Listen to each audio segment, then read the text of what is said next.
Bonjour. Bonjour monsieur. Bonjour. Ça Ça va, va? vous allez bien? Ah ben, ça va, ça va. Ça va très bien, oui. Et vous, ça va? Pas trop fatigué? Alors, c'est pas très marrant en ce moment-là, du tout. C'est vrai, c'est vrai. C'est vrai qu'on a connu mieux, hein. On a connu mieux.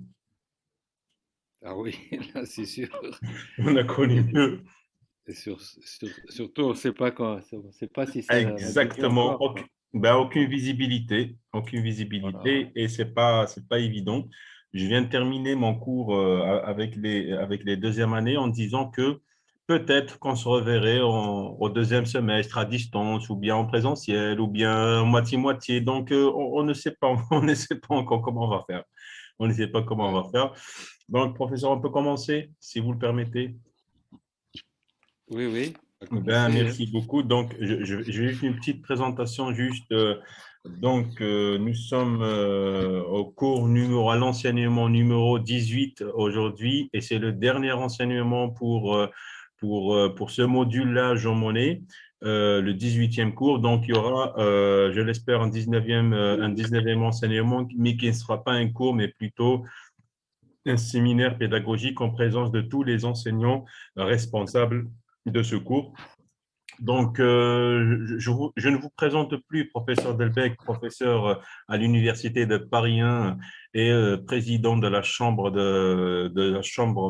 d'arbitrage maritime de Paris, qui nous fait l'honneur d'être présent avec nous, et nous sommes très, très honorés que vous soyez avec nous, professeur, et de nous accompagner dans ce module Jean Monnet. Nous allons traiter aujourd'hui c'est vrai que depuis le début de ces enseignements, nous traitons de textes qui sont plutôt d'ordre général ou bien d'application horizontale, c'est-à-dire que là, les textes que nous avons vus, que ce soit la directive 2011 83, les directives ou bien les règlements qui ont suivi, la directive sur les produits défectueux, c'est plutôt des directives à exécution très horizontale. Nous allons aujourd'hui voir un exemple d'application horizontale pardon, verticale ou bien sectorielle de la protection. Nous allons traiter d'une directive bien précise pour montrer aux étudiants que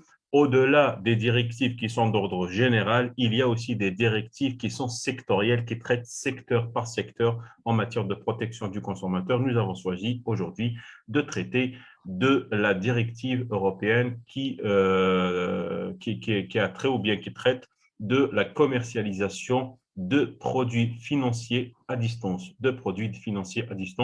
Nous, ici en Algérie, pourquoi j'ai choisi ce thème? Parce que nous, ici en Algérie, on n'a pas encore cette fièvre-là de la commercialisation de produits financiers à distance, mais dans les pays où les pays développés ou bien technologiquement développés, cette méthode-là de traitement, ou bien cette méthode-là de commercialisation est bien avancée, et nous voyons bien sûr avec les banques en ligne actuellement qui ont pris le pas sur les agences bancaires, etc. Nous allons voir avec professeur Delbecq au moins les grandes lignes ou bien les grands principes qui régissent peut-être la protection du consommateur en matière de commercialisation de produits financiers à distance. Je vous en prie, professeur, vous pouvez commencer votre cours, et nous sommes tous avec vous pour traiter de ce sujet. Je vous en prie, professeur.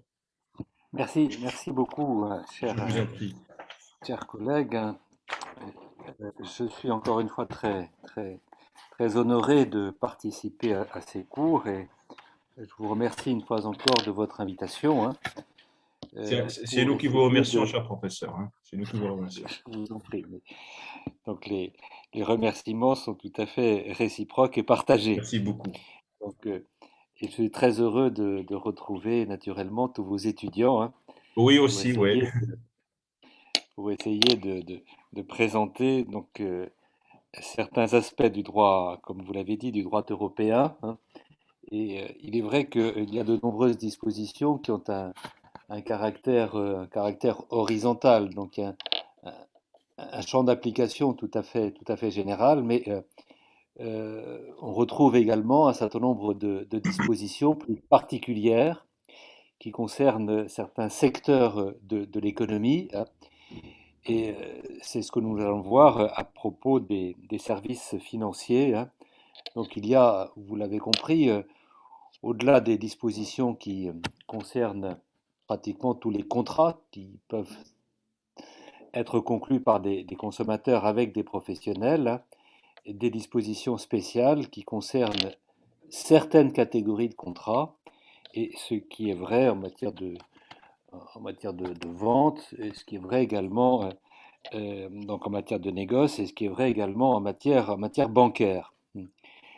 Alors, je dirais qu'il y a également des dispositions euh, particulières qui concernent les contrats conclus à distance. Il est vrai aujourd'hui que on passe un certain nombre de contrats à travers soit son portable, soit son ordinateur, hein, et que c'est un phénomène nouveau, hein, relativement nouveau, hein. Les contrats ne se concluent pas dans ces conditions en présence physique, hein, des parties, hein. Euh, il y a un intermédiaire, l'intermédiaire c'est l'écran, c'est le téléphone ou tel appareil, et on peut se demander justement si euh, il ne faut pas vérifier la manière dont ce contrat peut être régulièrement conclu. Il est bien évident que lorsque les contrats sont conclus à distance, euh, les professionnels euh, peuvent davantage, si j'ose dire, abuser de leur situation et imposer un certain nombre de clauses qui pourraient être considérées comme défavorables, hein, aux consommateurs, hein. D'où l'idée de protéger particulièrement, hein, les consommateurs dans ce genre de situation, hein. Vous avez certainement déjà eu l'occasion de contracter, en tout cas d'essayer de contracter à travers certains organismes, avec certains organismes, à travers des écrans, à travers des appareils. Et on s'aperçoit précisément que les conditions contractuelles ne sont pas toujours, précises, qu'il y a un certain flottement, hein, et que dans ces conditions, hein, les professionnels peuvent, encore une fois, profiter des lacunes ou de la situation précisément pour conclure des contrats qui seraient principalement à leur avantage, hein. Donc, L'idée professeur, de protection, elle se justifie. Elle se justifie d'autant plus dans ce genre de situation. on démarra du postulat que déjà, d'ores et déjà, ou bien dès le départ, que le professionnel a déjà une certaine avance en matière de connaissance technique du contrat à conclure et que cette connaissance ou bien le fossé qui sépare le contractant ou bien le professionnel et le consommateur d'un autre côté se creuse encore plus en utilisant des méthodes non traditionnelles, dites non traditionnelles de contractualisation. Donc, le fossé se Oui, creuse encore oui, plus lorsque les professionnels utilisent des méthodes de contractualisation non traditionnelles, ce qui donne encore plus de vulnérabilité pour le consommateur. tout à fait, oui. Alors, Exact. c'est un phénomène qui n'est pas totalement nouveau parce que lorsque le téléphone est apparu, bien, les professionnels ont déjà eu recours à cet instrument pour proposer des contrats, hein. Euh, Le démarchage téléphonique oui, le a connu démarchage son heure, hein. téléphonique, il a connu un certain développement. Mais ce phénomène, donc, il se multiplie ou il s'accroît aujourd'hui avec le développement de l'informatique, hein. Et même des C'est bien règles, et je évident. pense que même du développement ou bien du changement, du développement des règles de marketing aussi, les Oui, sociétés mettent beaucoup, énormément d'argent en ce qui concerne les règles de marketing et surtout les études de marché et les habitudes de consommation des consommateurs. Ils savent très, très bien quand la période ou bien les produits que les consommateurs utilisent le plus ou bien à quel moment ils utilisent tel ou tel produit, etc. D'ailleurs, nous remarquons souvent que les, peut-être les promotions ou bien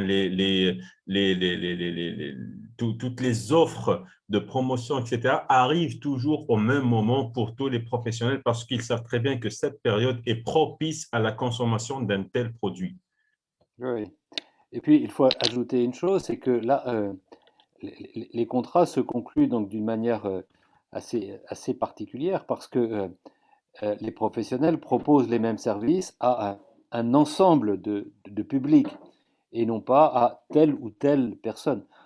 Le contrat tel qu'on le conçoit classiquement, en tout cas dans la présentation habituelle des choses, on présente le contrat comme étant conclu entre deux personnes, hein, ou une personne physique ou une personne morale, ben, peu importe, mais là, le public est beaucoup plus large, puisque le professionnel s'adresse à un ensemble, de Oui, consommateurs. et Bien sûr. n'oublions pas que le marché Voilà. européen est un marché de 500 millions de consommateurs. Oui, oui, donc 500 c'est millions, c'est énorme. beaucoup, hein. C'est énorme, hein. Et puis il y a des enjeux. Et comme vous le Exactement. soulignez, il est certain que derrière tous ces contrats, bon, il y a des enjeux économiques qui sont tout à fait considérables en termes d'image de marque, en termes de publicité, en termes de commercialisation, hein, bien sûr, des produits, des produits et également des services, hein. Parce que les contrats proposés ne sont pas tous des contrats de vente, hein, portant sur des produits, mais ils portent aussi sur des services, et c'est le cas précisément en matière bancaire. Exactement. Sur le...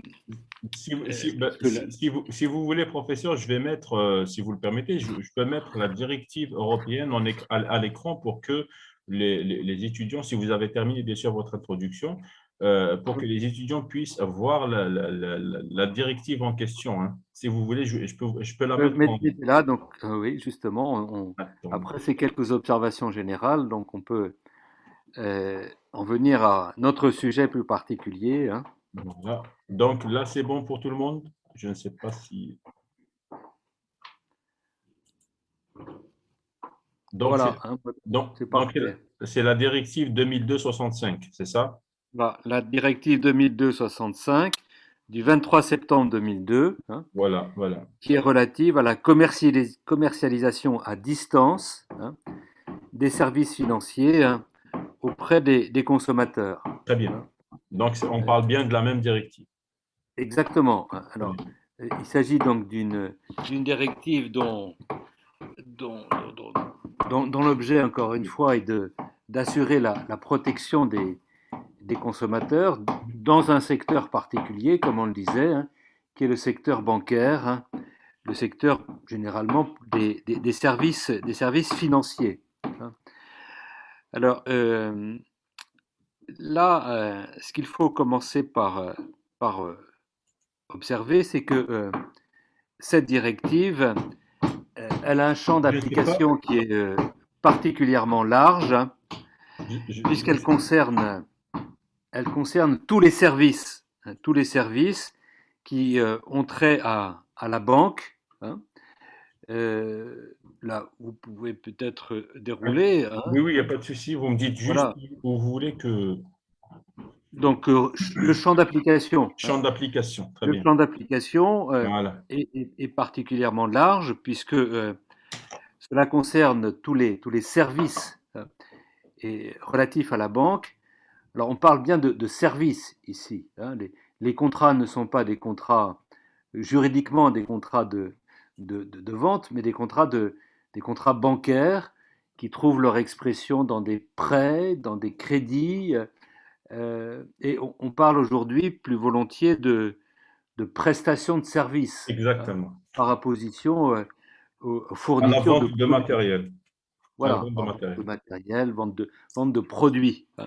Exactement. Donc les services qui ont trait à la banque, et qui ont trait au crédit, donc le prêt d'argent, et qui ont trait à l'assurance, hein, qui ont trait également au, aux retraites individuelles, hein, ça c'est important, les- les- les- toutes les garanties qui sont offertes par certains organismes pour assurer le paiement pour garantir les retraites ou avoir des rémunérations complémentaires en cas de retraite. Donc là, on parle plutôt Oui, d'assurance, d'assurance décès ou bien d'assurance vie, oui, bien, ce genre oui, ou de revenus complémentaires très bien. en cas de retraite. Vous voyez, on cotise, on peut cotiser auprès d'organismes professionnels pour, lorsque l'on prend sa retraite, avoir droit à un certain nombre de prestations, un Un certain nombre supplément. de rémunérations, de suppléments. Voilà. Voilà. Donc, retraites individuelles, euh, services également qui ont trait aux investissements, hein. On va investir dans telle ou telle opération, une banque je sais pas, fait des appels à des, à des consommateurs pour, je ne sais pas, investir en matière immobilière, dans tel ou tel secteur. Donc, Euh, il faut juste que nos étudiants sachent que les banques en France, par exemple, et en Europe en général, proposent, en plus des services de crédit, proposent aussi des placements voilà, sur le des marché placements. boursier, par exemple. Ces services-là sont concernés par cette Ouais. directive concernant la commercialisation des produits financiers en ligne, hein.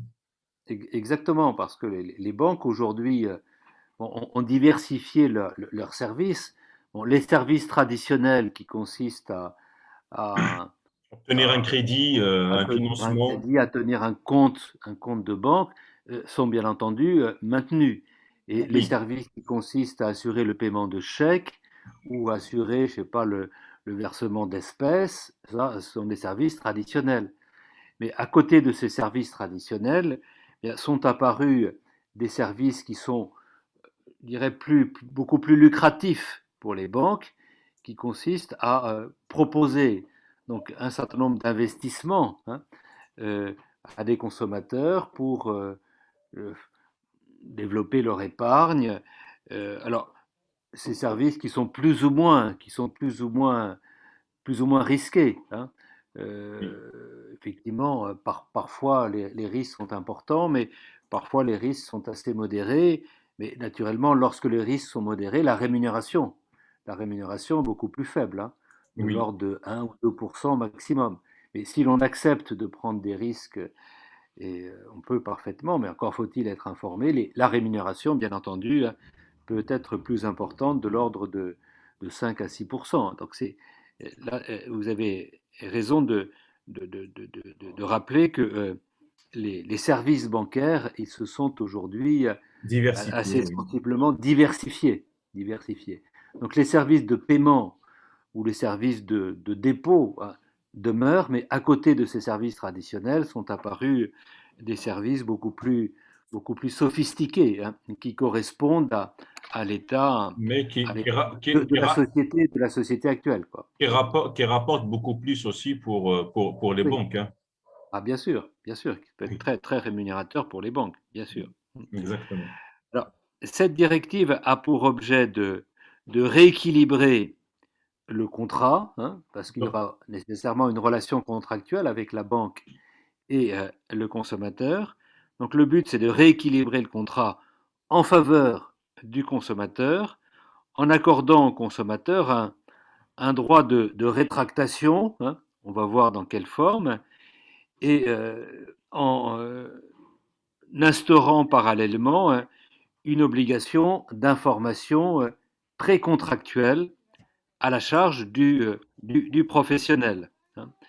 Donc, autrement dit, les techniques classiques de formation du contrat, elles sont quelque peu modifiées, hein, parce que le consommateur a la possibilité de revenir sur son engagement, c'est le droit de rétractation, et parce que également, avant la conclusion même du contrat, hein, des, euh, des informations assez complètes doivent être données au consommateur de manière que son consentement soit, si j'ose dire, éclairé.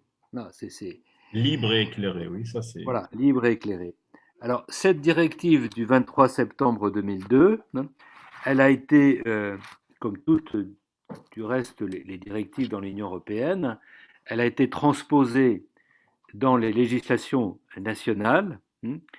Et pour ce qui est du droit français, c'est une ordonnance du 6 juin 2005 relative à la commercialisation des services financiers auprès des consommateurs et qui a transposé cette directive de 2002. Mais ce qui est vrai pour la France est vrai pour l'Allemagne, pour l'Italie, pour l'Espagne. Donc, dans tous les pays, dans tous les États membres de l'Union européenne, cette directive a été transposée, avec parfois quelques nuances, étant entendu que en droit français, généralement, les directives sont parfois un peu surtransposées. Le législateur français va parfois un peu au-delà Tant de ce mieux qui est pour le prévu. consommateur. Ah, voilà, tant mieux pour le consommateur, c'est ça. Donc c'est la politique qui a été suivie bon, depuis de très nombreuses années, que l'on retrouve également à travers Mais, cette mais- ordonnance de 2005. Non, mais comme vous le savez, cher professeur, vous savez que la teneur d'un texte de loi est souvent aussi le fruit d'un certain engagement politique ou bien d'une certaine position politique durant Oui, une période bien précise, hein. Donc, si vous êtes devant ou bien si vous êtes avec un gouvernement plutôt de mouvance socialiste ou bien de gauche, vous aurez plutôt des textes de loi oui. qui vont tendre vers ce volet-là. Et si au contraire, les choses un peu se tendent en matière économique et que ou bien voilà, les rênes ils sont en main plutôt de gouvernement de droite, nous remarquerons que ces textes-là, ou bien les textes de loi, vont plutôt verser vers une libéralisation de l'économie, hein. Exactement, exactement. Alors, il faut préciser immédiatement que ces dispositions sont des dispositions d'ordre public, c'est-à-dire qu'il n'est pas possible de les modifier par telle ou telle clause. Donc, là, on retrouve cette idée de protection du consommateur. On pourrait améliorer la situation du consommateur, mais on ne pourrait pas stipuler des clauses qui soient défavorables au consommateur par rapport à ce qui est prévu dans la directive.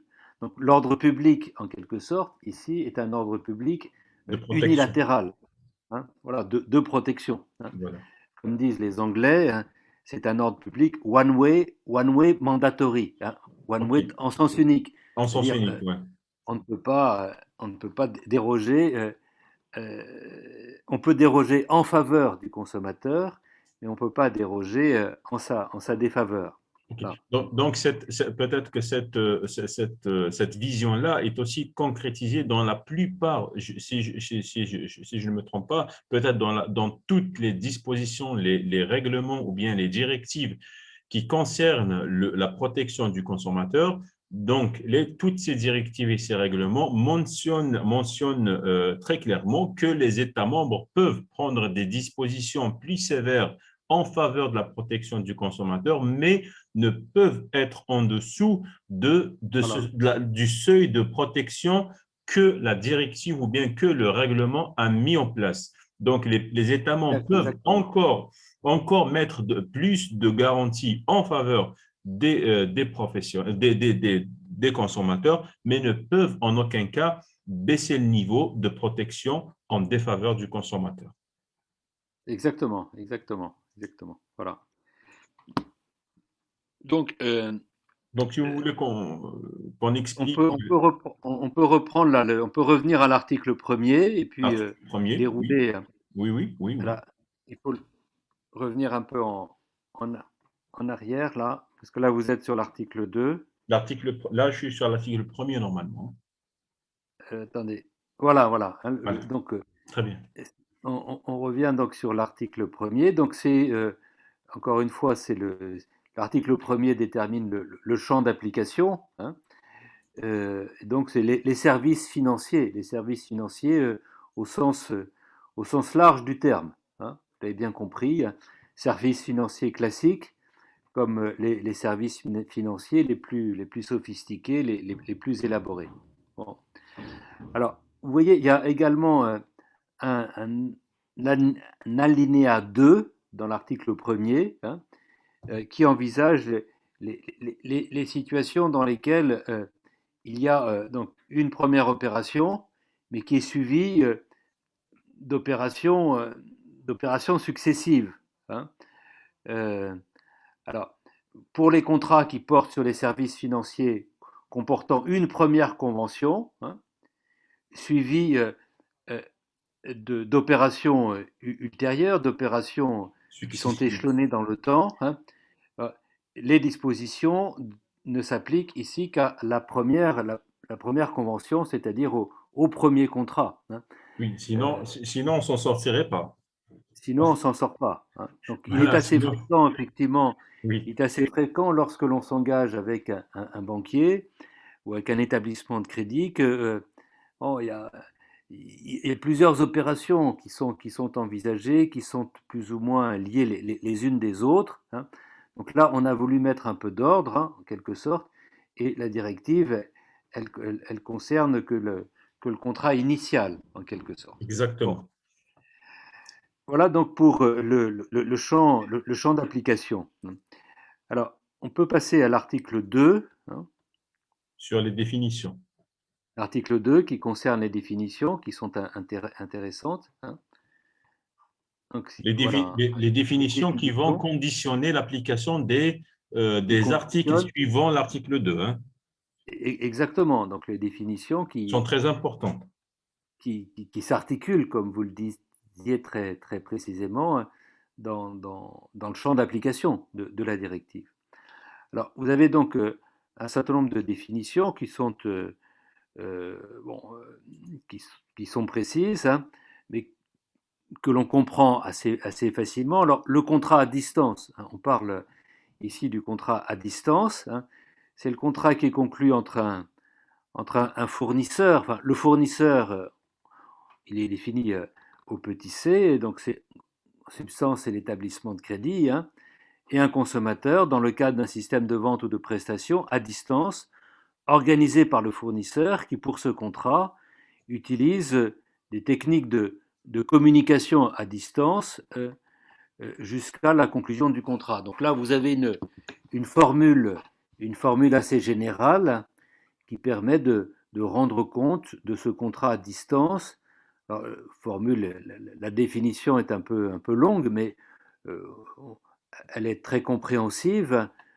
Donc, ce sont tous les contrats qui ne sont pas conclus physiquement, hein, Okay. entre les Excusez-moi, établissements professeur, mais j'ai et les peut-être une consommateurs. question. Oui. Je ne sais pas si, on peut trouver peut-être une réponse ou bien une. Pourquoi l'article ou bien le A de l'article 2 utilise le mot fournisseur, d'accord, fournisseur, au lieu d'utiliser le mot professionnel, alors que dans la définition du fournisseur lui-même, on dit bien ou bien on définit bien le fournisseur comme étant toute personne physique ou morale, publique ou privée, etc.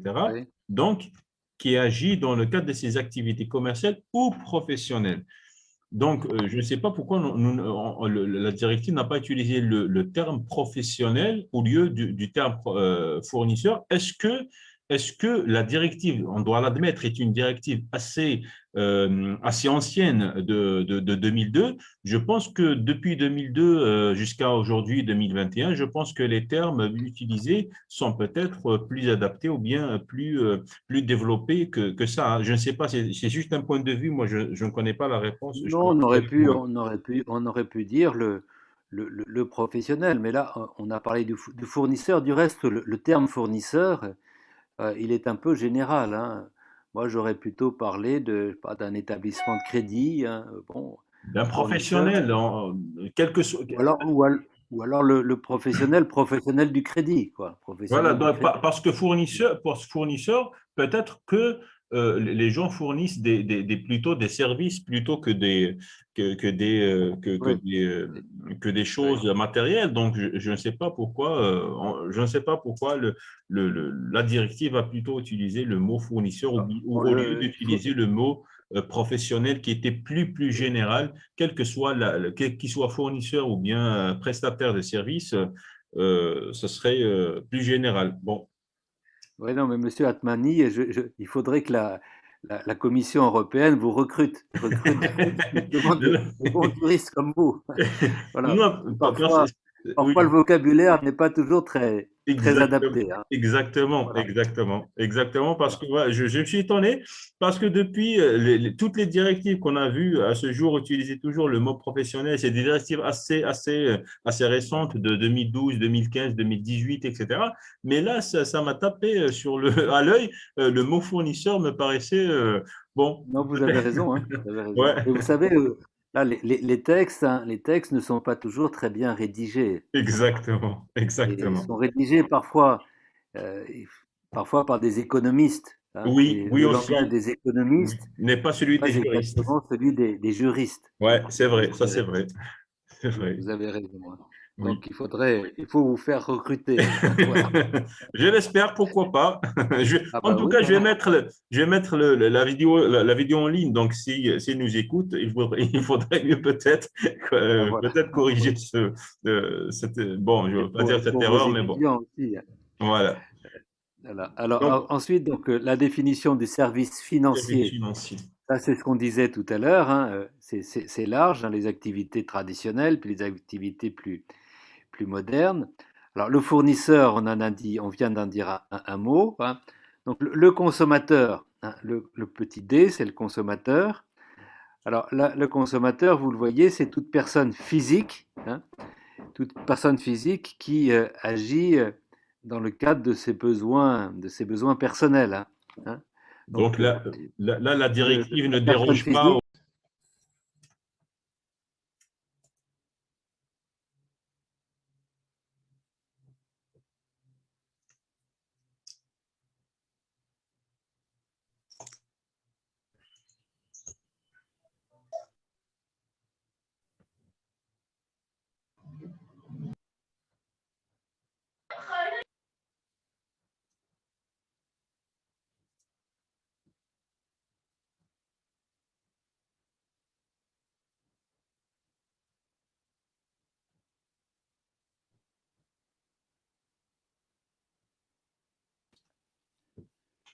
Voilà. Donc, excusez-nous, professeur. Donc, comme vous savez, il y a des Non, coupures. non, il y a eu une coupure, oui. Ouais. Donc, on remet le texte en évidence.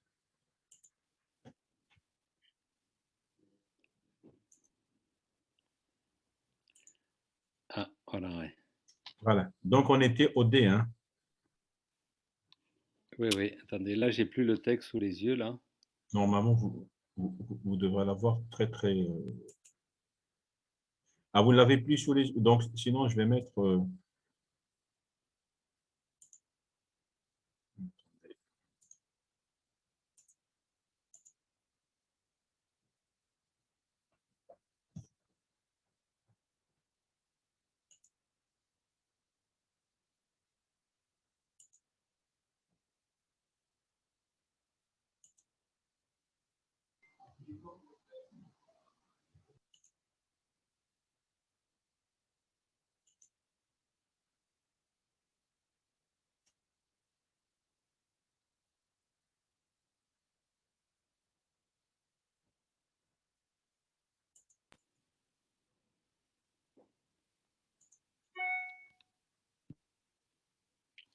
Voilà, voilà, Ouais, on y là, arrive. c'est mieux?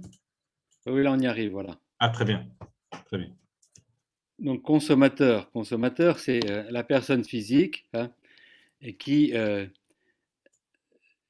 agit dans le cadre de ses besoins personnels, hein, ou familiaux, hein. Donc, je disais donc là, la directive ne déroge pas à un principe très ancré dans la protection, droit européen de la protection du consommateur. C'est celui que le consommateur doit être obligatoirement une personne physique et ne peut être en aucun cas une personne morale, hein.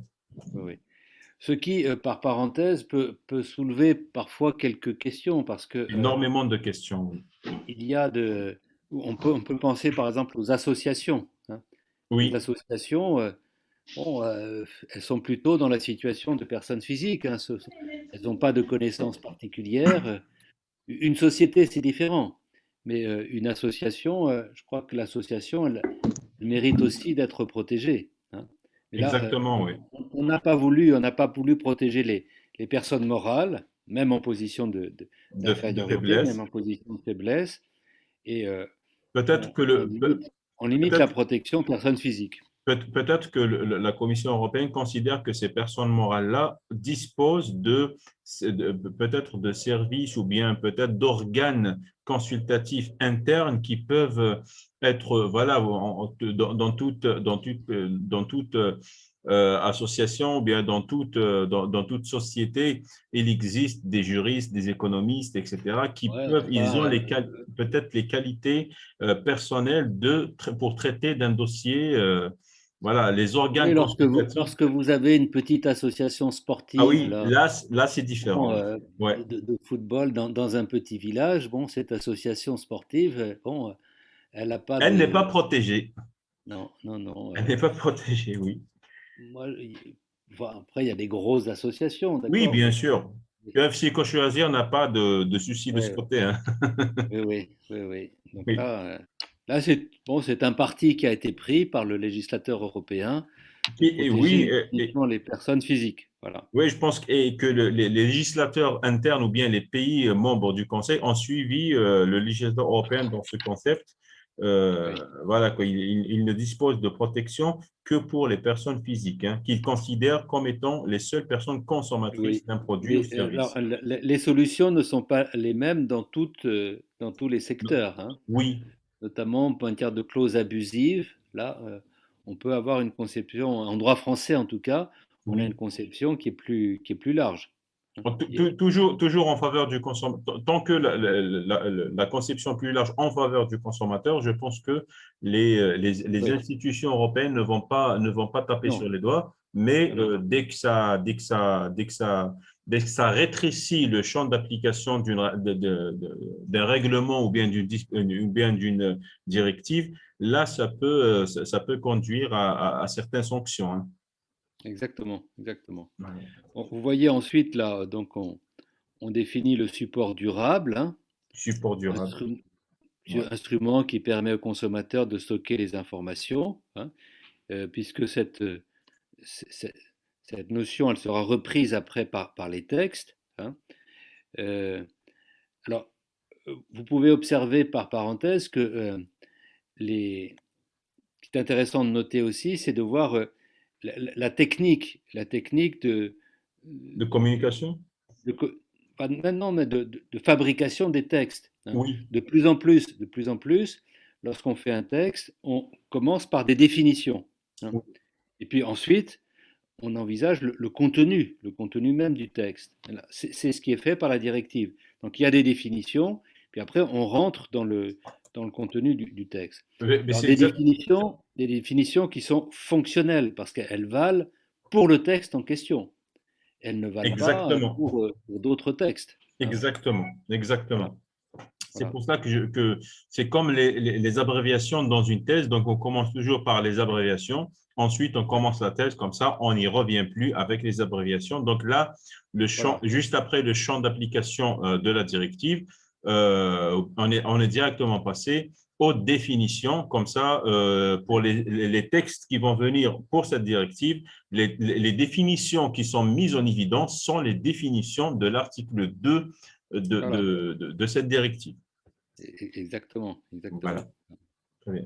Donc, Après, vous avez donc les op- l'opérateur, hein, ou euh, fournisseurs. voilà, l'opérateur ou le fournisseur d'une technique de communication à distance, donc toute personne physique ou morale, bah, dont l'activité commerciale ou professionnelle consiste à mettre à disposition des fournisseurs des techniques de communication à distance, hein. Là aussi, bon, C'est une très technique. définition qui est assez bon, qui est un peu générale, Global, hein, hein? mais effectivement Global. que global, ouais, comme vous le dites. Ouais. Alors après, vous voyez, après c'est le champ d'application. Et après les définitions, on rentre, comme je le disais à l'instant, dans le contenu, de la protection, dans le contenu du texte. Et c'est ce qui est fait par bon, l'article 3, hein, et qui porte sur bon, l'information du consommateur préalable à la conclusion du contrat. Donc là, après le champ d'application et les définitions, hein, on envisage le contenu du texte, le contenu de la protection, et plus précisément, première protection, on envisage l'obligation d'information précontractuelle. Précontractuel. Donc, ce qui est intéressant, c'est que, à noter au regard de la théorie des contrats, c'est que pendant longtemps, la période de l'avant-contrat, du pré-contrat, n'était guère prise en considération, hein.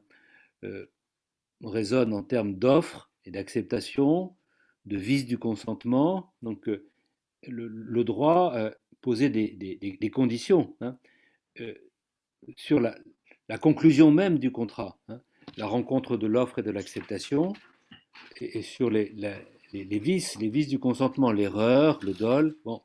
Mais on s'est rendu compte qu'il fallait aller un peu plus loin et assurer également une réglementation précontractuelle, hein.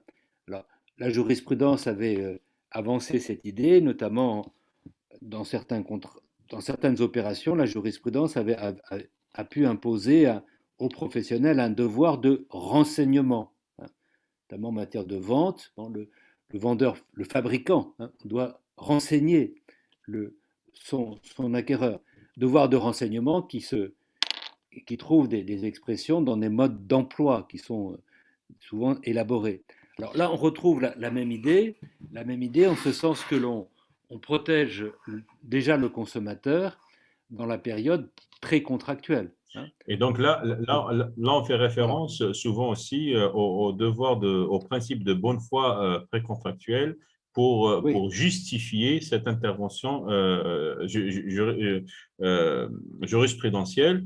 Et bien sûr, comme vous le savez, peut-être que mes étudiants ne le savent pas, mais professeur Delbecq était mon co-directeur de thèse en ce qui concerne oui, du sujet que j'ai traité sur la bonne foi oui, contractuelle et précontractuelle. Donc, j'ai traité de ce sujet-là, le devoir, bien le devoir de renseignement qui pèse sur le professionnel a souvent été peut-être justifié par l'existence d'une obligation, bien d'un devoir de bonne foi oui.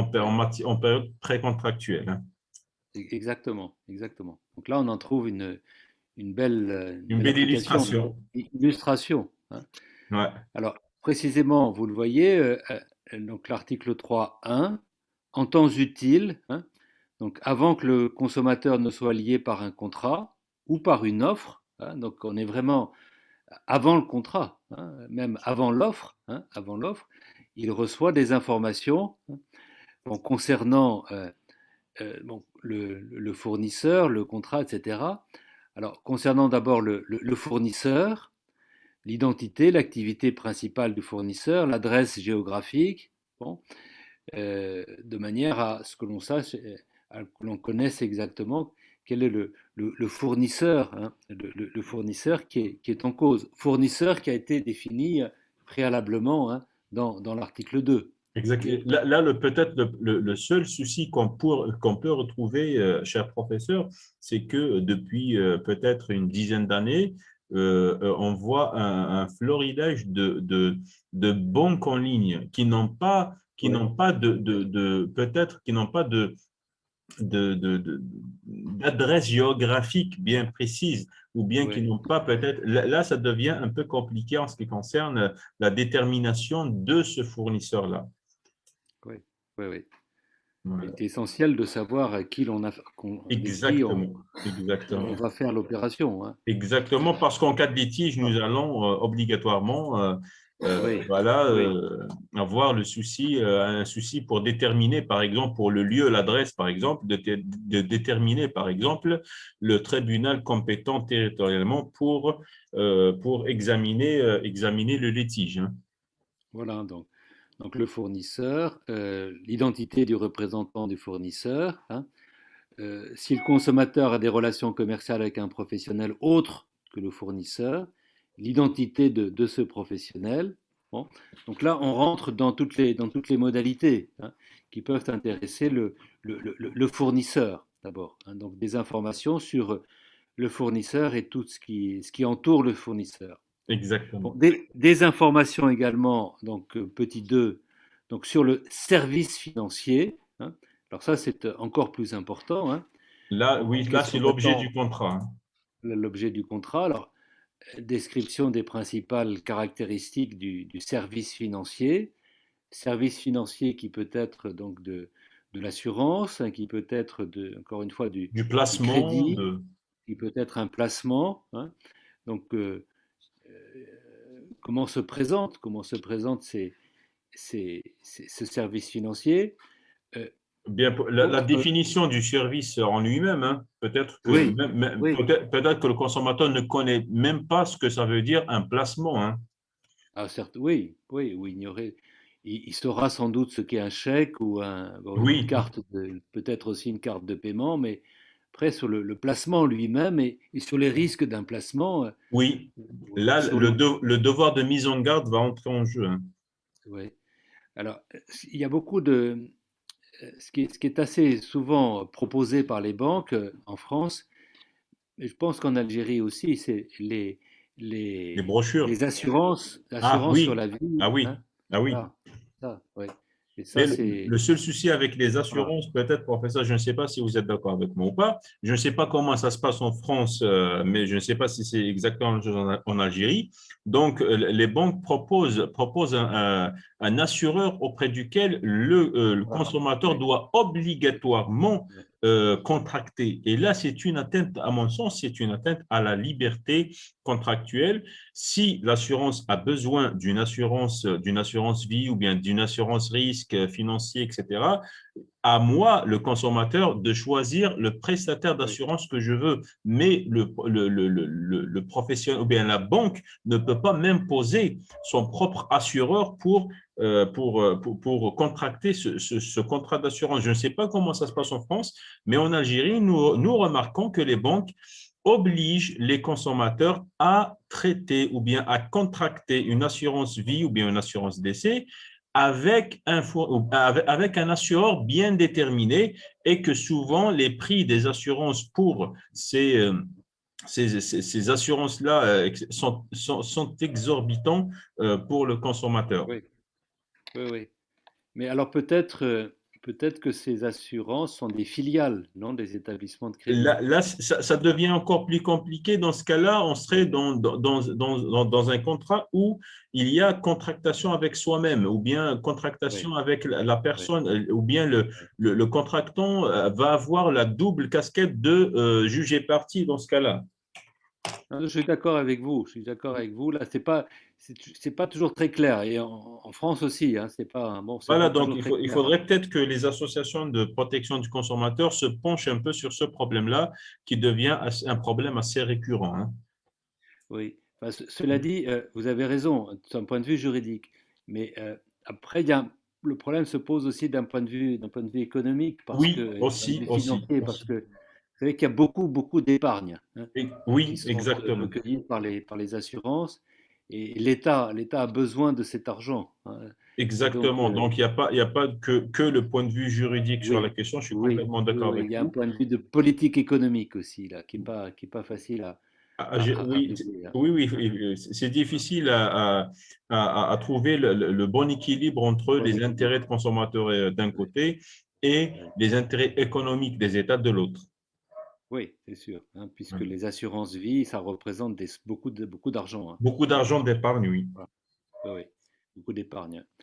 Donc, en tout cas, le service financier, il faut décrire l'information porte sur les caractéristiques principales, sur le prix total qui est dû par le consommateur, donc, y compris précisément les charges, les dépenses, les taxes, hein.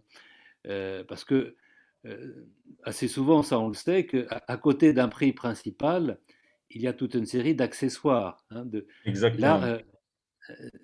il faut donner des informations sur l'ensemble l'ensemble des dépenses, des Des charges, des commissions, des commissions, charges, OK. taxes, pour que l'on ait une connaissance précise de ce à quoi on s'engage, hein, bien sûr. Et ça, il faut notamment dans les prêts d'argent, et des informations doivent être données sur ce qu'on appelle le taux effectif global. Taux effi- quel est le taux, hein, finalement, quel est le taux Oui, le taux d'intérêt, par de exemple. l'emprunt? Ouais, Combien on va payer concrètement tous les mois pour rembourser, hein? Alors, il y a un exactement. capital, mais il y a les intérêts, tous les accessoires, hein, les accessoires des intérêts. Et d'ailleurs, actuellement, en ce qui concerne l'obligation précontractuelle d'information, on exige des banques ou bien, par exemple, des prestataires de produits financiers en matière de taux d'évaluer le global. C'est-à-dire que Oui, vous allez, oui, on vous emprunte, par exemple, 10 000 euros, vous allez rembourser chaque mois, par exemple, telle somme, pour un total global de oui, oui, remboursement qui s'élève oui, à, par exemple, 11 500 euros. oui, Cette oui, information-là va aider le consommateur à bien concevoir le crédit oui, qu'il va souscrire, hein. oui. Ça, c'est tout à fait, c'est très important, ça, Oui, très important. le global est très important. Ça, Global. ça va donner un chiffre ou bien une estimation assez précise pour le consommateur. Parce que des fois, quand on vous dit vous allez rembourser peut-être 250 euros par mois pendant 10 ans, vous n'avez pas trop ou bien Oui, voilà, bon, c'est 250 euros. Vous savez que vous allez payer un peu plus, mais bon. Mais quand on vous dit que pour 10 000 euros empruntés, vous allez rembourser 16 500 euros, vous y réfléchissez à deux ouais, fois bien sûr, avant de bien sûr, contracter. bien sûr, bien sûr. Ouais. Exactement. Mais ça, maintenant, c'est assez. c'est- la jurisprudence était en ce sens, et les textes aussi maintenant sont en ce sens. Exactement, les textes sont mis à la hauteur de la jurisprudence. Alors après, bon, le cas échéant, une notification, bon là c'est plus précis, hein. L'information, là, vous pouvez dérouler encore, hein, Très s'il vous bien. plaît. Voilà, hein. L'existence éventuelle d'une taxe, toute limitation de Voilà, durée, l'édiction les d'une modes de taxe, paiement. voilà, et toute limitation de la durée, hein, Oui, pendant laquelle bon, les informations fournies sont valables, les modes de paiement et les modes d'exécution, et tout coût supplémentaire spécifique pour le consommateur, etc. très bien. Là, donc une information sur tout le service qui est procuré par l'établissement de crédit. Exactement. Alors, information également sur le contrat, hein, le contrat à distance, hein, puisqu'on vous propose un contrat, donc nécessaire de savoir quelles sont les modalités du contrat, quels sont les éléments du contrat, hein. Donc le droit de rétractation dont on parlera dans quelques instants, hein. Bon, y compris toutes les informations sur le montant que le consommateur peut être tenu de payer, s'il y a des sanctions, s'il y a des pénalités notamment, hein. Donc, en ce Donc, qui concerne l'existence ou l'absence d'un droit de rétractation, je rappelle juste aux étudiants que lors de ce cours qu'on a déjà fait sur le droit de la rétractation, nous avons bien stipulé ou bien mis l'accent sur les contrats qui ne sont pas ou bien qui ne peuvent être régis ou bien qui ne rentrent pas dans le champ d'application du droit à la rétractation. Si le oui, professionnel voit que le contrat qu'il est en train de conclure n'est pas, ou bien est un contrat qui ne rentre pas dans le champ d'application du droit à la tractation, il doit informer le consommateur de cette spécificité. voilà, oui. Donc là, on peut On peut dérouler un peu? dérouler un peu, ouais, Très bien. sur les La autres durée informations. minimale, donc, Alors, voilà, la durée minimale du contrat à distance. Euh, En cas de contrat de prestation de service, bon, durée permanente ou périodique, hein, très bien. les informations relatives aux droits, hein, que peuvent avoir les parties de résilier le contrat, hein. Donc, dans certains cas, on peut résilier par anticipation le contrat, hein. Mhm. On peut rembourser, par exemple, en matière de prêt, hein. Euh, on- il est il n'est pas exclu que l'on permette à l'emprunteur de rembourser Plutôt, hein. avant le terme, hein. Vous avez Oui. contracté un prêt pour 10 ans, hein. Bon, supposez que, je sais pas, au bout de 5 ans, Vous gagnez au loto, par vous exemple. gagnez au loto ou vous héritez d'une somme importante, hein. Oui, Est-ce que vous avez la possibilité de rembourser immédiatement pour ne plus être engagé dans le prêt? Ce n'est pas toujours prévu dans les contrats. oui, Mais oui. C'est un droit reconnu. généralement, si on rembourse d'une manière anticipée, ben, il faut payer des pénalités. Voilà. Ça Et coûte un surtout peu. qu'il faut Voilà. payer peut-être les intérêts des années qui restent, hein. Voilà. Donc, mais ça, il faut que le consommateur ait des informations donc, sur la possibilité qu'il a de résilier par anticipation ou unilatéralement, hein, et savoir ben, ce que cela peut lui coûter, hein, lorsqu'il exerce cette prérogative, hein. Ensuite, des instructions sur l'exercice du droit de rétractation, hein. On va parler dans quelques instants du Très droit bien. de rétractation, hein. Des informations sur les États membres sur la législation desquels bon, le fournisseur peut se fonder, hein, pour établir des relations avec le consommateur, hein. Dans l'hypothèse où là, le contrat a une dimension internationale, hein, c'est pas exclu, hein, que l'on puisse, Oui.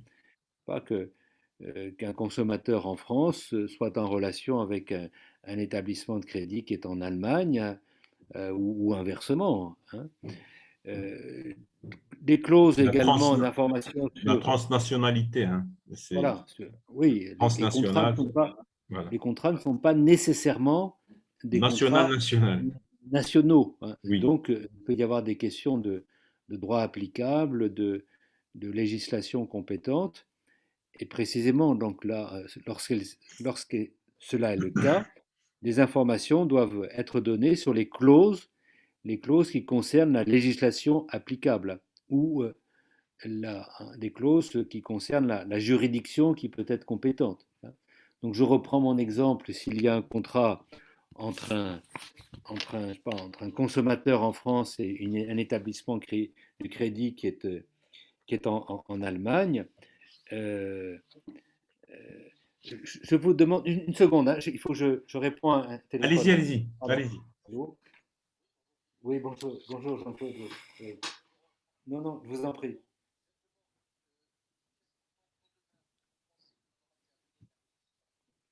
Bon, oui, midi, oui, pas plus, hein, oui, je vous en prie. Non, non, on va dire aux avocats, de toute façon, on a lu les dossiers, et puis bon, il y a 3 points bon, très précis, hein. Oh, voilà, voilà, exactement. On leur donne une heure chacun, voilà, voilà. Oui, oui, oui. Oui, trois quarts d'heure chacun, voilà, voilà. Non, ça on la connaît, oui, oui, oui, oui, oui, oui, oui, voilà.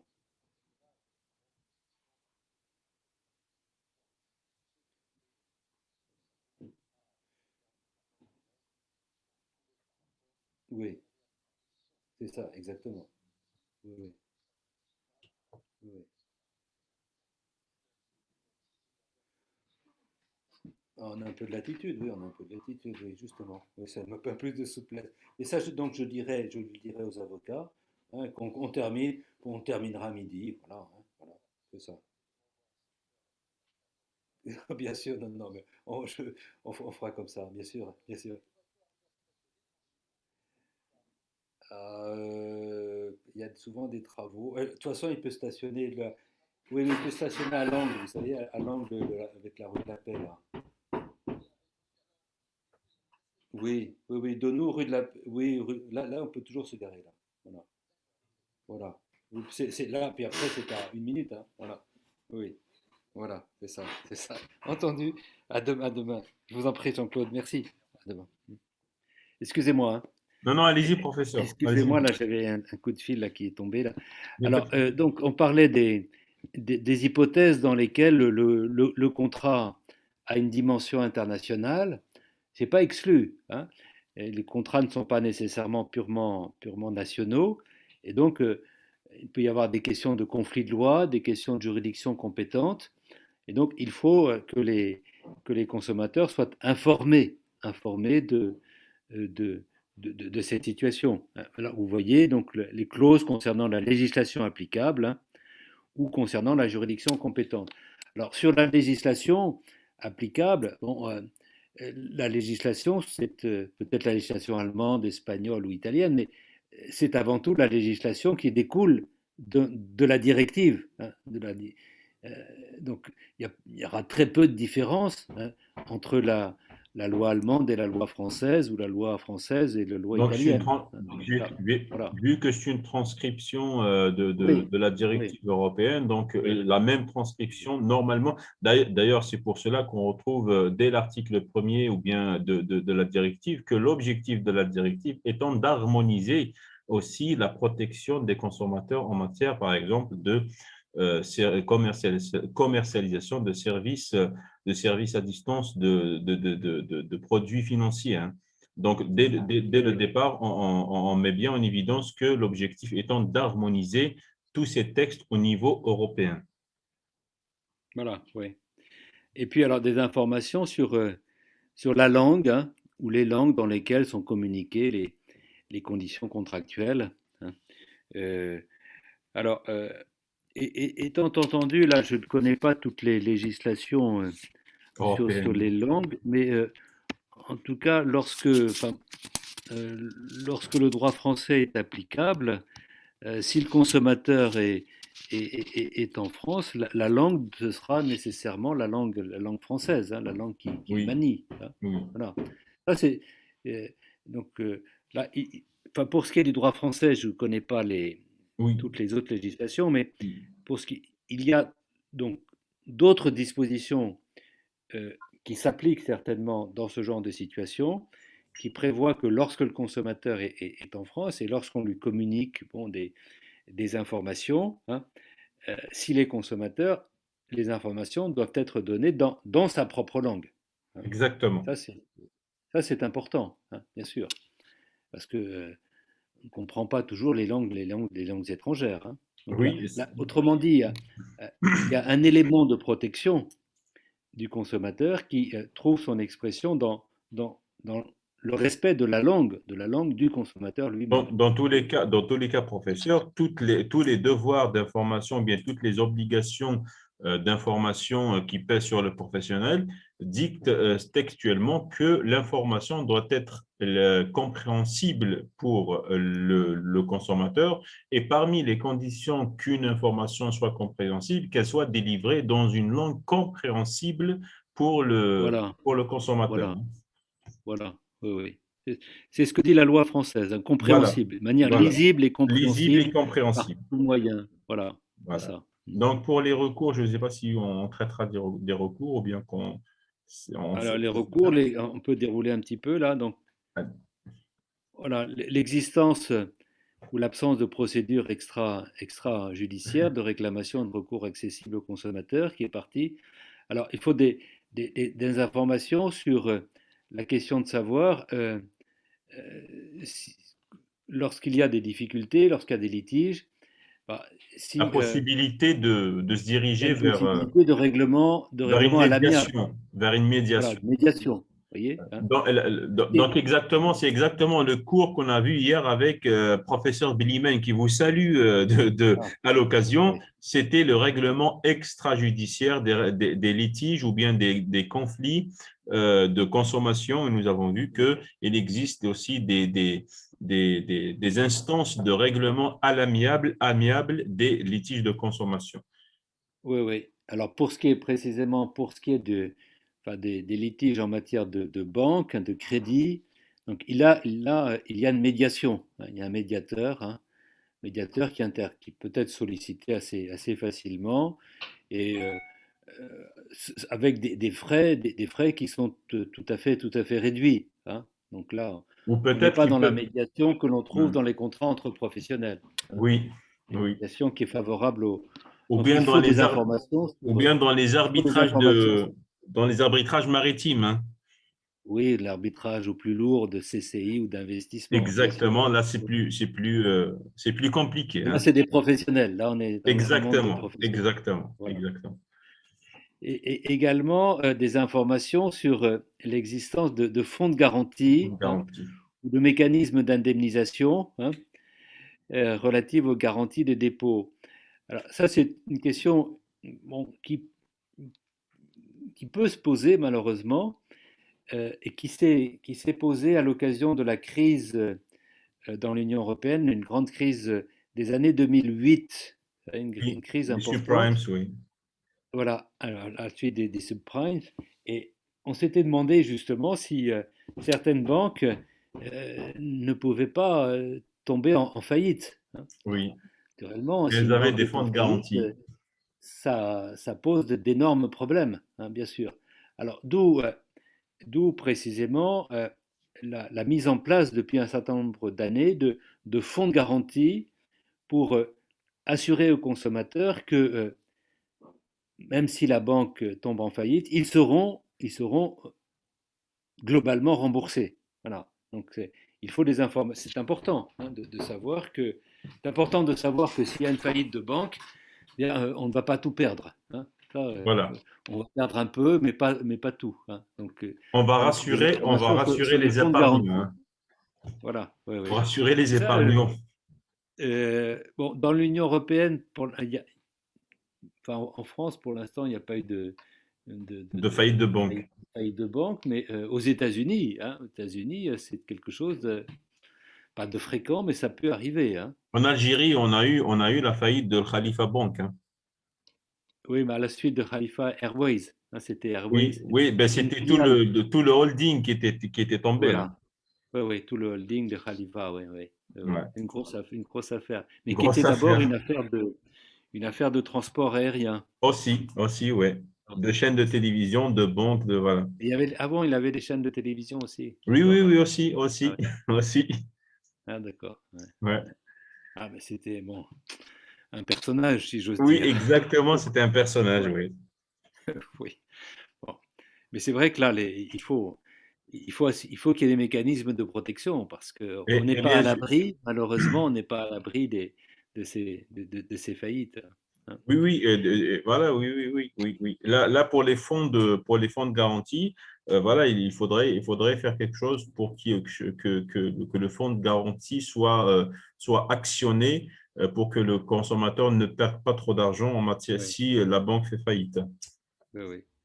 Mais D'accord. en tout cas, bon, aujourd'hui, enfin là, je reviens au droit français. Aujourd'hui, avec bon, comme la situation économique n'est pas très bonne, hein, chaque fois que l'on reçoit le relevé, enfin tous les mois, lorsque l'on reçoit son relevé de banque, il y a des informations sur les fonds de garantie.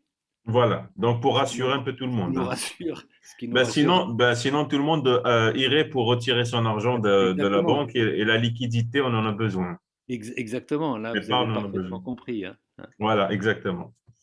Alors, vous voyez que donc on prévoit le type d'information, mais on prévoit également, là c'est le petit 2, là, les, les, les modes d'information, hein. Les informations, elles doivent apparaître sans équivoque, hein, et de manière claire Clair. et Voilà. compréhensible, Clair et compréhensible, on y revient. en tenant compte des principes de la bonne foi, hein. Là, vous aviez raison, là vous trouvez encore une fois votre idée, Oui, en tenant compte des principes de la bonne foi dans les transactions commerciales. voilà. Bon. Ça, c'est intéressant parce que on prévoit une information, un, et deux, on prévoit aussi la manière La dont manière, oui, l'information doit oui, être donnée, oui, hein. oui. Donc là, Parce que, on va pourquoi? assez loin. Parce que je vais sortir juste un petit peu du sujet parce que aussi, il y a des professionnels qui donnent l'information d'une manière, ils font exprès de donner l'information d'une manière où Oui, où le consommateur n'arrive pas à comprendre cette information. Pour le professionnel, il vous dit, moi, j'ai donné l'information, qu'elle soit compréhensible ou pas pour le consommateur, ce n'est plus mon problème. Mais la manière dont vous donnez l'information au consommateur peut révéler une certaine mauvaise foi de la part du professionnel. exactement, exactement. Voilà. Alors, vous voyez également, lorsqu'il y a des communications par téléphone, hein, ça Ouais, arrive, on peut être sollicité par téléphone, hein. Donc, il faut les appels vocaux. donner de, du fournisseur et le but commercial de l'appel, hein. Donc, on peut vous solliciter par téléphone, mais la personne À l'autre bout qui a du pris fil, l'initiative, hein, il doit donc décliner son identité, hein, de exactement. manière que il n'y ait pas d'équivoque, D'équivoque ni d'ambiguïté, hein. voilà, d'ambiguïté. Exactement. Alors, et sous réserve de l'accord formel du consommateur, hein, seules certaines informations doivent être fournies, hein. Donc, on ne peut pas obtenir toutes les informations, hein, ceci pour protéger encore une fois La le confidentialité consommateur, peut-être la de... confidentialité, hein. Oui. Donc téléphone, oui, mais il faut être loyal, hein. Limites. Les Voilà. limites de... Il y a les limites d'eux, Ouais. exactement, Il ne faut exactement. pas, faut Voilà. pas en abuser un peu trop. Donc, sur l'identité de la personne, une description, etc. Voilà. Ah oui, description, le prix, bon, qui est dû par le consommateur au fournisseur pour le service financier qui comprend toutes les taxes. Très bien. Donc, je ne sais pas si on passe aux exigences supplémentaires ou bien on passe directement à l'article 5 sur la communication des conditions contractuelles. C'est comme vous voulez, professeur, hein.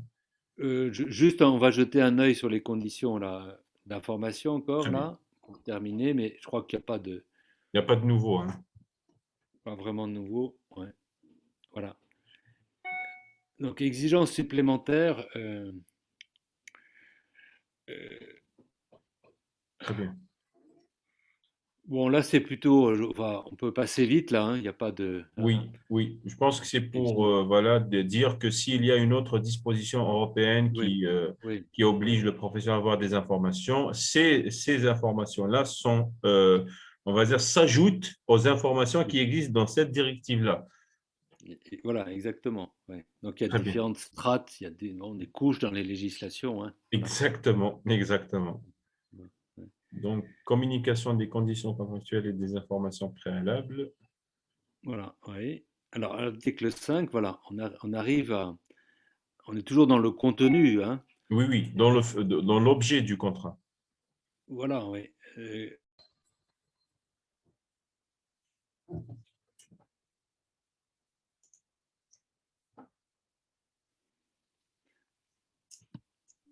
Voilà.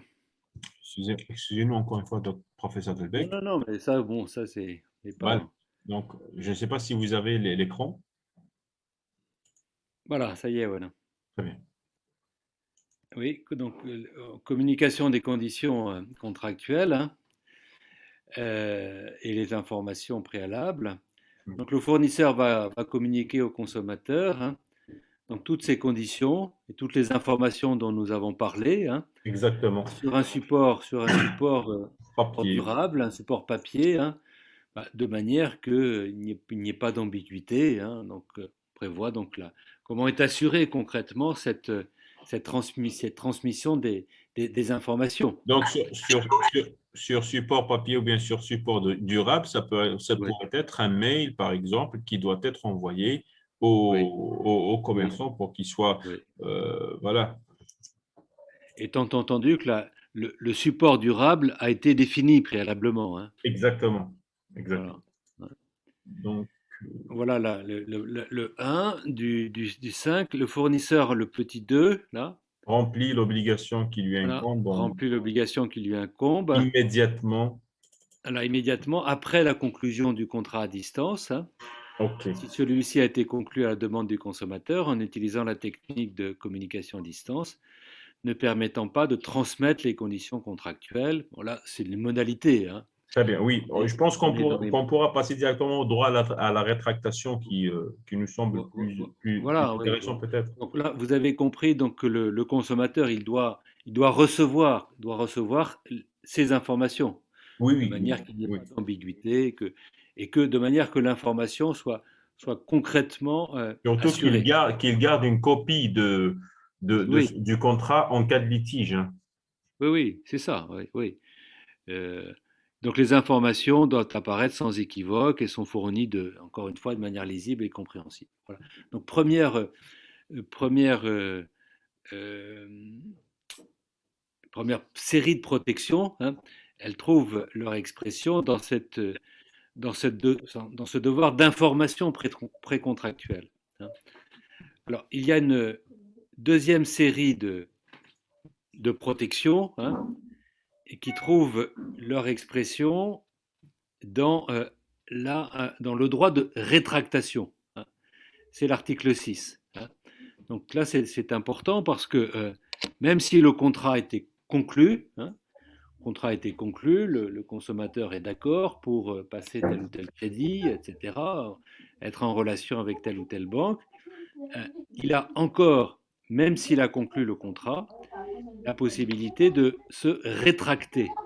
Donc ça, c'est par rapport à la théorie générale des contrats, c'est quelque chose d'original. Hein, parce que, en principe, lorsque l'on a contracté, eh bien, on ne peut plus revenir sur son engagement. Mais en matière de consommation, depuis un certain nombre d'années, hein, on a permis, sous certaines conditions, hein, au consommateur de revenir sur son engagement, d'exercer un droit de rétractation. Hein.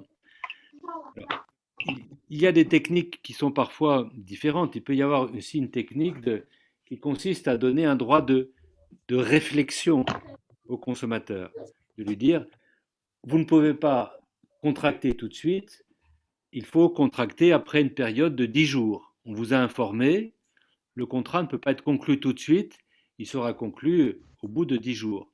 Ça, c'est une première technique, la technique du, du délai de réflexion. Seconde technique, c'est la technique là, de la rétractation, c'est-à-dire que le contrat est conclu, mais pendant un certain temps, eh bien, le consommateur peut se retirer de son engagement. On appelle la rétractation. Hein. Donc, le consommateur dispose ici d'un délai de 14 jours pour se rétracter. Hein. Donc, on a dit oui, on est d'accord avec la banque, mais on a encore 2 semaines, 14 jours pour revenir sur son engagement. On dit non, je ne suis pas d'accord, finalement, ça ne m'intéresse pas, je me retire. Hein. Alors après, les textes envisagent les modalités de ce droit de rétractation. Excusez-moi. Ah, Très bien. on va revenir au texte. Voilà. Donc le principe, le droit de rétractation, comme je l'ai dit, et ensuite on prévoit les modalités. Le délai de 14 jours, on commence à courir, soit à compter du jour où le contrat à distance est conclu, soit à compter du jour où le consommateur reçoit les conditions contractuelles. Bon, là, on prévoit les modalités, la mise en œuvre de ce droit de rétractation. Hein. Les États membres peuvent également prévoir, en plus du droit de rétractation, hein, que l'applicabilité des contrats est suspendue pendant un certain délai. Bon. Et bon, le droit de rétractation, dans certaines situations, ne s'applique pas. Hein. Oui.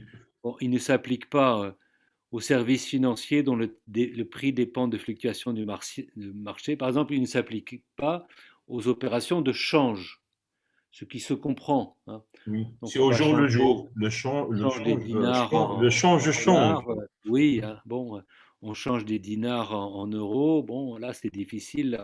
Le contrat est conclu, c'est difficile de permettre ensuite de revenir. Sinon, là, c'est ingérable. Hein, Oui, ingérable. oui. Non, On comprend que, on il y aura comprend de que pour un certain l'instabilité. nombre de services, L'instabilité après. Ça deviendra voilà, de l'instabilité. voilà. Pour les contrats aussi, les contrats financiers à terme, donc des contrats très élaborés, très bon. Là, le droit de rétractation ne s'applique pas. Autrement dit, le droit de rétractation, il s'applique un peu pour les services financiers de base. De base Pour des classique. services financiers qui deviennent très élaborés, les titres négociables, les placements collectifs, là, bon, qui du reste n'intéressent pas directement les consommateurs. Hein. Donc là, on n'a pas prévu de droit de rétractation. Hein. De même que vous voyez, les contrats d'échange sur les taux d'intérêt, ce qu'on appelle les Oui. swaps. Les swaps. Là, c'est des services qui sont vraiment très spécifiques. Hein. Et donc surtout, le prix évolue quotidiennement, peut-être même oui, le même jour, ça évolue d'heure en heure, hein. Donc, on ne peut oui, pas jouer en disant, oui, oui, on peut investir dans tel ou tel produit, ensuite oui, on se rétracte parce que le prix a baissé, donc le consommateur va demander à s'arrêter. Donc, ces contrats-là qui sont des contrats aléatoires, où oui, l'aléa joue un rôle très important. Donc, on ne peut pas utiliser le droit à la tractation dès que le contrat ou bien l'aléa intervient dans le oui. contrat parce que ça deviendrait contre-système ou bien contre-productif, hein. Exactement, hein. Exactement. Par exemple, les swaps, hein, les contrats Oui, d'échange pour les swaps, oui. d'intérêt, c'est quand même très spécifique, hein. Bon, Oui. moi, je vous avouerai que je n'ai jamais passé de contrat de ce type, hein. Bon, c'est quand même On est de base, hein. On est des consommateurs de base. plutôt de base, hein, plutôt de base, hein. Exactement. Oui, voilà. Donc, je ne sais pas si le droit ne s'applique pas aussi. Donc, Voilà bon, là, voilà le les droit de assurances de rétractation. voyage, Voilà, oui. voilà, au bagage, aux polices Police d'assurance d'assurance de similaires, voyage. Bon, au contrat on peut prévoir exécuté également que ça ne s'applique intégralement. pas Ouais. à des crédits, bon, particuliers qui concernent l'acquisition de terrains ou des crédits garantis par une hypothèque, hein. Donc Oui, vous avez forcément là aussi, comme je disais, des opérations plus spécifiques, hein, plus spécifiques, bon, qui ne peuvent pas être remises en cause par un droit de rétractation. Sinon, là, l'opération est trop fragilisée, hein. exactement, Et exactement. C'est exactement ça.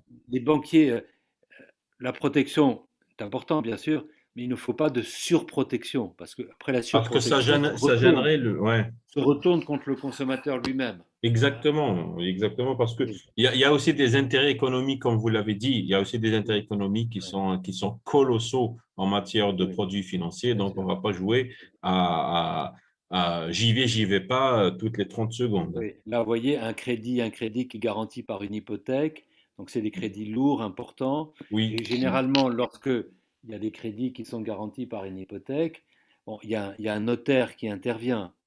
ah ben, les Et frais de notaire, c'est pas oui, gratuit, hein. oui, oui, oui. Et les notaires donnent des informations quand même. Bon, voilà. Aussi, aussi, donc ils ont l'obligation, un devoir d'information Un pour le devoir de client. conseil, hein. Voilà. Exactement. Déclaration de consommateur faite à l'utilisateur. Donc, OK. Donc, je ne sais Les pas officiers si, publics. Oui. voilà, je ne sais pas si vous voulez le paiement des services ou bien fourni avant. Alors, on va passer à l'article suivant, là, oui. Oui, l'article 7. Oui. Article 7, voilà, paiement du service fourni avant la rétractation, hein. Lorsque le consommateur exerce le droit de rétractation qui lui est conféré, Conféré. pardon, Oui. il ne peut être tenu qu'au paiement dans les meilleurs délais du service financier effectivement fourni, hein. Euh, alors, euh, enfin, l'idée ici, c'est que euh,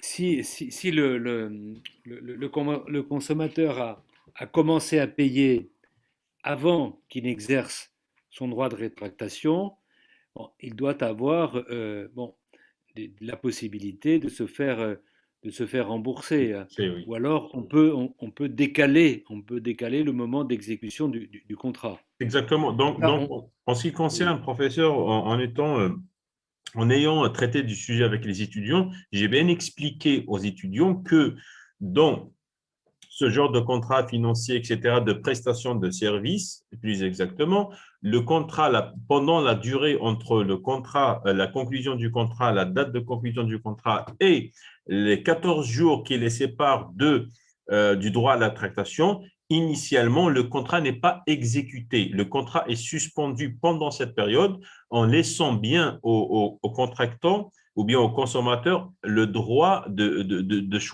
choisir librement sa rétractation ou pas. Mais si le consommateur c'est ce qui est mentionné dans l'article 7. Donc, si le consommateur, par exemple, lance ou bien autorise le fournisseur du bien ou bien de la prestation, l'autorise à commencer l'exécution du contrat de consommation, il doit en régler une partie des 14 jours, par exemple. Donc, si le consommateur ou bien si la banque commence à exécuter le contrat en question, donc les services qui ont été fournis pendant les 14 jours ou bien pendant les 12 jours, 13 jours, 10 jours où le contrat a été ou produisait ses effets, donc ils sont à la charge du consommateur. Hein. Donc, le contrat ne commence qu'après la volonté expresse du consommateur que le contrat puisse commencer avant la date prévue pour la rétractation. Exactement, exactement. Ouais. Voilà. C'est ça. Donc, si la banque commence à exécuter le contrat, donc fort logiquement, le consommateur devra reverser à la banque les jours qui ont été fournis, les services qui ont été fournis depuis le début de l'exécution du contrat, sinon on serait en plein dans ce qu'on appelle un enrichissement sans cause. Oui, c'est ça, exactement. Voilà. Exactement. Voilà. Donc, le fournisseur peut utiliser la commission. Bon, Donc, je pense que nous avons quand oui. même fait le tour de cette directive, professeur. Ouais. Je pense que nous avons fait, peut-être juste un petit mot en ce qui concerne les sanctions, qui sont prévues donc les États membres prévoient des sanctions appropriées en cas de non-respect par le fournisseur des dispositions nationales prises en application de la présente directive. À cet effet, ils peuvent notamment prévoir que le consommateur peut résilier le contrat à tout moment sans frais ni pénalité. Donc, bien sûr, si le professionnel n'applique pas ou bien ne produit pas ou bien n'exécute pas ces obligations-là, surtout les obligations d'information en faveur du consommateur, les États membres peuvent sanctionner ce manquement d'obligation d'information par des sanctions qui peuvent aller jusqu'à l'ouverture du droit à la résiliation de manière unilatérale en faveur du consommateur sans frais. Oui, exactement. Voilà. Exactement. Exactement. Et j'ajouterais qu'il y a également des dispositions sur la publicité de ces opérations de fourniture de services financiers par les établissements de crédit. Hein. Exactement. Donc, nous avons vu avec professeur Bellimen, tout ce qui concerne les actes de publicité, qu'ils soient publicité, donc publicité mensongère, publicité trompeuse, publicité comparative. Nous avons déjà vu cela avec professeur Bellimen pour tout ça, pour tous ces tous les sujets qui traitent de la publicité mensongère, etc. Hein. On peut revenir un instant quand même pour terminer sur Oui. les recours là. Il n'y a pas de souci. Très bien. Ouais. Je crois que c'est l'article 15, non? Il me semble bien. 15, attendez. Sur les recours. Les recours. Oui, 13, c'est la charge de la preuve ou bien, voilà, les recours judiciaires administratifs, ouais. Voilà, recours judiciaire, là, oui. Le recours judiciaire administratif. Donc, les États membres veillent à ce qu'il existe des moyens adéquats et efficaces pour assurer le respect de la présente directive dans l'intérêt du consommateur. Hein. Donc, les moyens comprennent des dispositions qui permettent à certains organismes de saisir les tribunaux ou les organes. Donc là, les États membres peuvent donner la possibilité peut-être à des associations de consommateurs d'intervenir dans ce domaine pour défendre Les les intérêts intérêts des consommateurs, hein. des consommateurs, hein. Oui, Et ça, c'est assez concret, hein, parce que souvent, les litiges, souvent, sont des litiges de peu d'importance, hein. Donc, on a, je sais pas, 1 000 € ou je sais pas, à recouvrer. Bon, on va pas faire un on, procès. voilà, on va pas faire un On peut procès qui va donc nous coûter, s'adresser à une association de qui, consommateurs qui va nous qui coûter fera 10 000 pression plus euros, oui, facilement sur l'établissement de crédit. Voyez? Ça, exactement. c'est important dans la pratique. Les associations de consommateurs, hein, ont un rôle important dans la mise en musique et dans Voilà. l'application de ces dispositions, bien sûr, hein. Hein. Et après, il y avait le recours extrajudiciaire, hein, article Extrajudiciaire. 14, je crois, ouais, Le- ouais, oui, oui, le recours extrajudiciaire. qui est le recours Mais- à l'amiable, hein. Les États membres oui, favorisent l'instauration de procédures extrajudiciaires de réclamation. Alors, c'est ce qu'on disait tout à l'heure, mais là, je voulais attirer l'attention encore une fois des étudiants sur cette question, c'est que aujourd'hui, on développe beaucoup la médiation, hein. Euh, Plutôt que d'aller devant un tribunal, on, on préfère nommer un médiateur, donc un intermédiaire qui sera là pour on trouver des applique solutions. en application de l'adage disant qu'un mauvais arrangement vaut toujours mieux qu'un bon procès, hein. Exactement, c'est ça, hein, c'est ça. Et c'est Voilà. quelque chose qui est aujourd'hui encouragé, hein, Oui, oui, oui, encouragé ben par les oui. pouvoirs publics. Oui, Voilà. déjà pour un peu dégager ou bien pour un peu Oui, voilà oui, pour que la justice pèse moins lourd en matière de dépenses et soit un peu plus fluide la fluidité du traitement des dossiers. Donc c'est vrai que la politique des pouvoirs publics actuellement tend plutôt vers le règlement extrajudiciaire des conflits. voilà. Vous C'est voyez, tout le notamment, monde y gagne. voilà. Vous voyez, maintenant en France, dans les assignations d'avocats, hein, lorsqu'un Oui. avocat lance son assignation, il doit préciser que préalablement, on a essayé de discuter et qu'on Ah, on n'a pas pu trouver d'arrangement, donc on va devant le tribunal. Mais il ok. faut que ça soit mentionné La sur requête l'assignation introductive. de l'avocat. Vous voyez, hein? Sur la Donc, requête introductive d'instance. voilà, dans la requête d'instance, Ok. on rappelle que on a discuté, mais que malheureusement, on n'a pas trouvé Chez nous, on et s'il n'y a oblige. pas ce rappel, on ne pourra pas saisir le juge, hein. Ouais, donc, chez nous, en Il faut un Algérie, préalable, hein. on a plutôt Il faut une un préalable. obligation de, de, de, de faire une notification au défendeur qu'on va le hister en justice s'il n'exécute pas ou bien Voilà, si, voilà, mais on n'avons pas l'obligation de mentionner sur voilà, la requête introductive d'instance voilà. que Oui. La médiation est un préalable. une tentative de préalable de règlement à l'amiable du conflit a été exécutée et que cette tentative-là n'ayant rien donné, donc voilà, on saisit plutôt la juridiction compétente pour régler le litige, hein, pour le règlement du conflit. Oui. Et cela dit, Exactement. je pense que pour ce type de litige, hein, la médiation a beaucoup d'avenir, hein. Oui, Ah, oui, oui, parce que, oui. voilà, pour ce Sincèrement, type de litige. oui, Voilà. et tout le monde, je pense que même les associations de protection du consommateur doivent encourager les consommateurs à ce que les litiges soient plutôt traités en conciliation que de manière judiciaire. Et d'ailleurs le médiateur de consommation en France ou ailleurs, d'ailleurs, donc mettent à la disposition des consommateurs directement un lien ou bien un site spécialisé pour déposer gratuitement les requêtes pour essayer de trouver une solution bien précise à un litige et non pas directement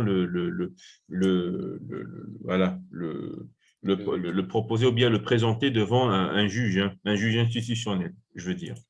Et puis, c'est ma dernière remarque, il peut y avoir aussi des actions de groupe, hein. Oui, aussi, Lorsque ça vous ferait avez des des économies litiges pour tous. qui sont tous les mêmes, hein, Oui. des litiges répétitifs qui sont de même nature, on peut regrouper toutes ces actions et Oui. toutes ces litiges et engager ce qu'on appelle une action de groupe.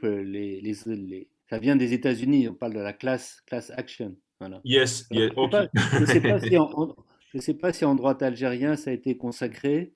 Non, Peut-être pas pas encore. encore, pas encore consacré, Voilà. mais en droit algérien, En nous France. trouvons Ouais. plutôt, euh, c'est plutôt c'est plutôt Voilà, des l'association associations. algérienne de Voilà. protection du Voilà. consommateur et de son environnement qui est leader dans ce domaine et qui va directement en nom des consommateurs, qui va directement afin par exemple, afin de retirer des clauses qu'elle juge abusives ou Ah autre oui, voilà, chose. ouais, Mais d'accord. nous n'avons pas encore de ce qu'on appelle les actions Action de groupe.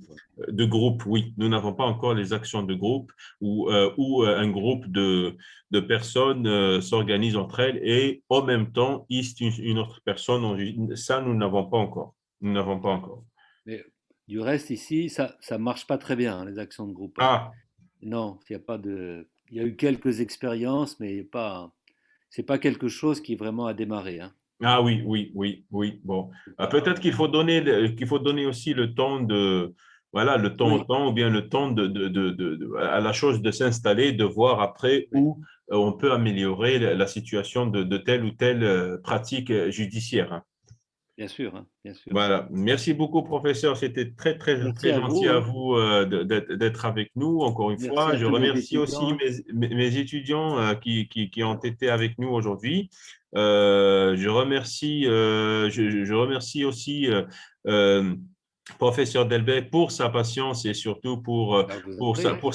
pour sa gentillesse. Le professeur Delbecq est connu pour sa gentillesse et nous apprécions fortement cela.